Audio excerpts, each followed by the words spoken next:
Hey guys, it's Car Guy 11. I have a big issue with my 2020 Supra's tires. I knew I needed new tires this season, but I wasn't aware how serious it was. So today I want to show you what to look for on your car so you're safe driving. Again, it's not obvious just looking at the tires, and I was very surprised to find out the issue. And another thing complicating matters is there seems to be a tire shortage. I was having a very tough time trying to find replacement tires in the size of the Supra. And I looked at Tire Rack, I looked at local tire shops. Fortunately, Discount Tire Direct helped me out to find a solution that's gonna work on this car. So I'll get into exactly what I chose and why in a bit, but let's go look at the car. Now let me start with the front, as they're not as bad as the rear. And I have about 10,000 miles on the car, and I do track it. I've been to about 3 track days, plus some autocross, drag strip.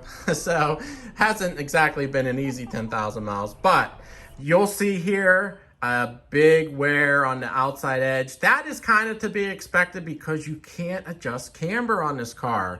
I am gonna get the alignment checked as well though, just to make sure everything's in spec.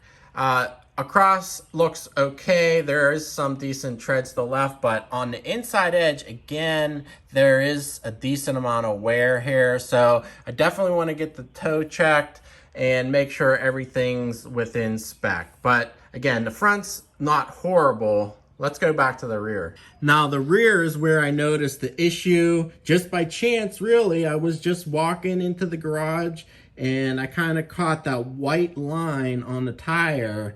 And I was like, what is that? Yep, that's the cords showing.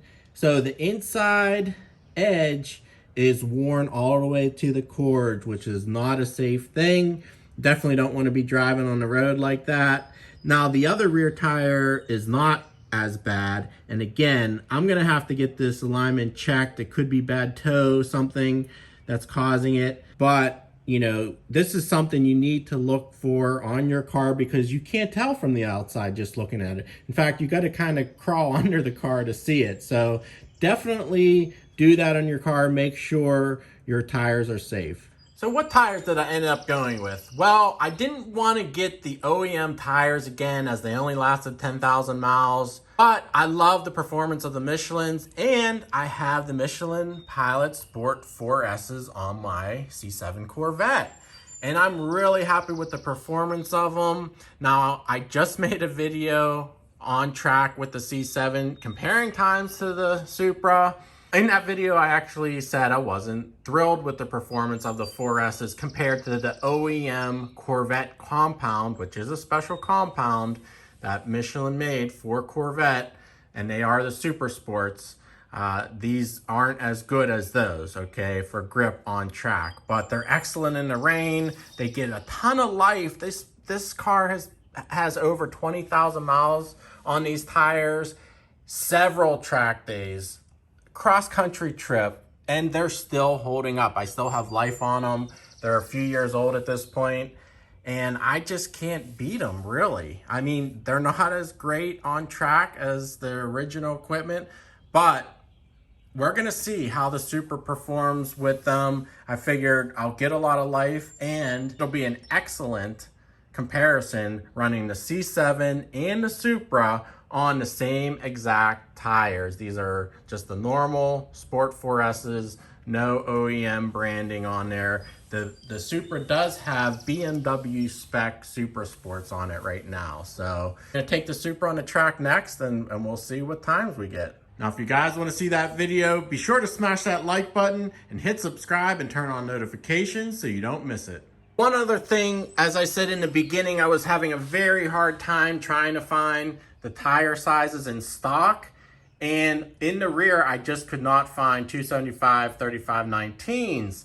So I ended up just bumping it up to 285 3519s. I don't really like to do that because, you know, it messes with speed and, you know, could mess with ABS, traction, stability control, all of that. But this, as I show on this chart here, is extremely compatible. It's not off much at all. It's basically as close as you're gonna get for upsizing a tire. So I don't think I'm gonna have any issues with that.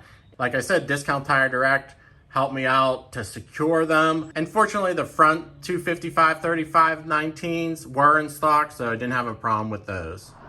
All right, guys, got the install done at Discount Tire, and it looks good. The fatter 285 fills up the wheel well better, I think, and it's not as stretched on that rim. So I'll show you guys more in the next video, because I do want to get the alignment done. Unfortunately, they don't do alignments here, but I want to see if the alignment is off, and that's what was causing the tire wear. But anyway, guys, I hope you enjoyed this one. Definitely subscribe and stay tuned for the next video. We'll see you in the next video.